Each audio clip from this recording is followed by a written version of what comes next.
Hi guys! Samahan nyo naman kami for today's video. Papunta tayo ngayon ng mall at magtitingin-tingin doon ng pang-Halloween costume para kay Celine. So kami dalawa lang kasi nasa work pa si Daddy. At medyo maulan kaya kinerier ko na lang siya. So nandito nga tayo, naghihintay na tayo ng metro train na ating sasakyan papunta doon. At kung nakikita nyo, parating na siya after 45 years. So, eto yung metro nila dito, nasa ilalim. Hindi gaya dyan sa atin na nakikita yung view dito kasi puro tunnel, ang dilim sa paligid. So, yun na nga.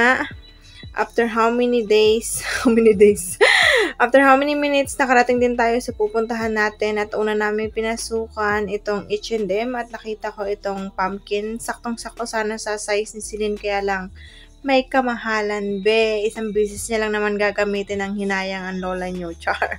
So, alam nyo naman, eto sana, 12 euro lang siya, kaya lang pangit. Parang dress siya na hindi ko bet, ganun. At meron nga rin sila dito ng mga pang-winter, kaya lang wala si Daddy. Ang cute sana. At pagkatapos ko nga tumingin sa H&M, pumunta naman kami sa C&A at meron din ako nakita dito ng pumpkin costume. Kaya lang, ganun pa rin, medyo pangit to. Mas maganda sana yung nasa H&M. So, hindi ko siya bet. Tingin-tingin lang, ganun. At yun nga, pagkatapos ko dito sa C&A, pumunta naman ako sa labas ng mall kasi hindi naman na umuulan. Kaya lang malamig at mahangin talaga. At na-miss ko rin ang lugar na to kasi simula ba naman na nanganak ako hanggang ngayon. 7 months na si Celine.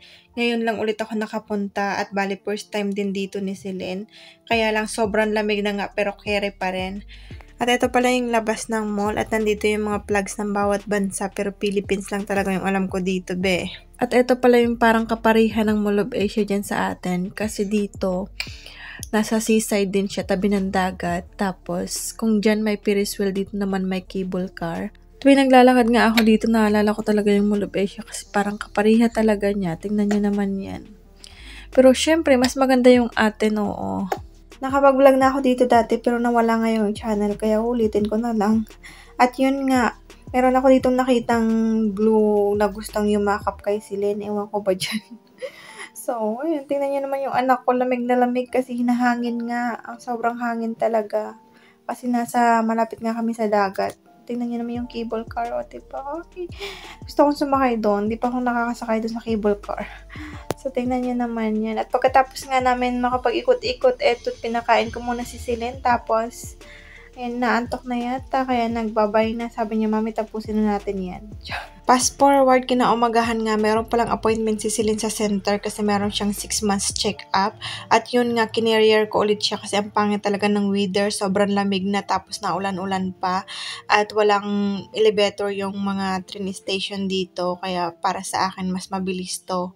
At ayan, nakatulog na siya. Syempre, pagkatapos ng check-up ni Celine, umuwi na rin kami. Pero pagdating nga ni Daddy galing sa work, nagaya na naman siya papunta sa labas kasi bibili daw siya nitong sapatos para sa gagamitin niya sa upcoming party nila sa work niya. Yung nagbibigyan ko kasi simula talaga nang dumating kami dito, ngayon lang siya bumili ng ganyan para sa sarili niya. Kasi halos lahat sa akin. At pagdating nga namin sa bahay, nagluto lang ako nitong Shanghai at pasta para sa amin dinner. Kahit late na, okay lang kasi di-off niya naman kinabukasan at ayan nga, nag-banding-banding na yung mag-ama. At tumawag nga siya sa family niya para ipakita itong anak niya. Tuwang-tuwa naman yung mga luluhin at titahin. At yun nga, kunting iyak sa akin talaga ang bagsak niyan. So, pagkatapos nga nila magtsikahan, binihisan ko muna kasi gusto ko na sanang patulogin pero ayaw pa matulog. Tingnan nyo naman yan, napaka-energetic ng batang ito. So, ganito kami araw-araw. Mahirap, sobrang hirap, nakakapagod pero hindi ka pwede magpahinga. Kapag natutulog din to, 10 minutes lang, magluluto lang ako, maglilinis, tapos after nun, gising na ulit siya. So, wala talagang pahinga. Buti sana kung sa Pilipinas maraming sumasalo. Pero dito, Diyos ko. Kasi pagdating ng tatay galing work, pagod din. Kaya wala, konti lang yung banding nila. Pag umiyak ng konti, bibigay na sa akin. So, wala talaga. Nakakapagod, be. Pero hindi ka pwede magpahinga. So, ngayon naiintindihan ko na yung trabahong nanay na wala talagang pahinga. Bawal ka mag-day off. At kinabukasan nga, araw ng Sabado, day off ni Daddy, kaya naman maagang-maaga pa nagluto na siya ng aming breakfast. At tingnan nyo naman itong breakfast na niluluto niya. Ang breakfast ba yan, darling?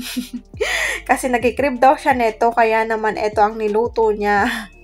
At gumawa pa pala siya nitong salad na purple cabbage at yogurt. Sobrang sarap. Parang nag-order lang kami nito sa labas. Kasi ganito yung pagkain sa McDonald's eh. Burger at fries lang tapos may salad. Actually, sa mga restaurant talaga, ito yung pagkain nila dito. At hindi matatapos ang araw na to kung hindi kami lalabas. Char. So, sakay tayo sa tram. Ito yung tram na aming sasakyan. Marami na nangyari at nakauwi na rin kami sa bahay. At meron nga pala akong nakitang pumpkin sa supermarket na medyo malaki-laki na kasya kay Celine.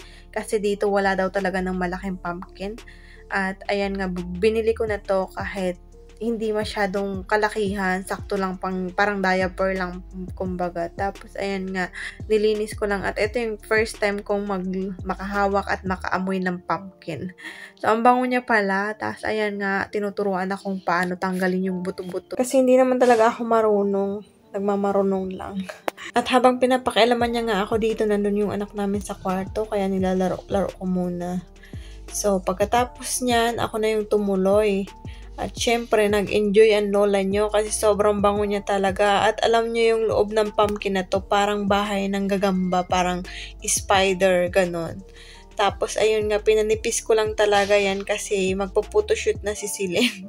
At parang diaper lang talaga to, saktong-sakto lang sa legs niya. At ang hindi kami nakakuha masyado ng picture. Siguro 1, 2, 3 lang yung nakuha kong picture sa kanya.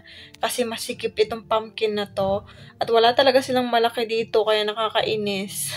Pero buti na lang meron ako nitong malaking pumpkin. Damit sana to, kaya lang pang 7 years old yung nabili ko. Sayang talaga yung nasa H&M, hindi ko nabalikan. At buti na lang talaga meron siyang orange na damit, kaya ito na lang yung pinotoshoot ko sa kanya. At meron din kami ditong papamili ganap.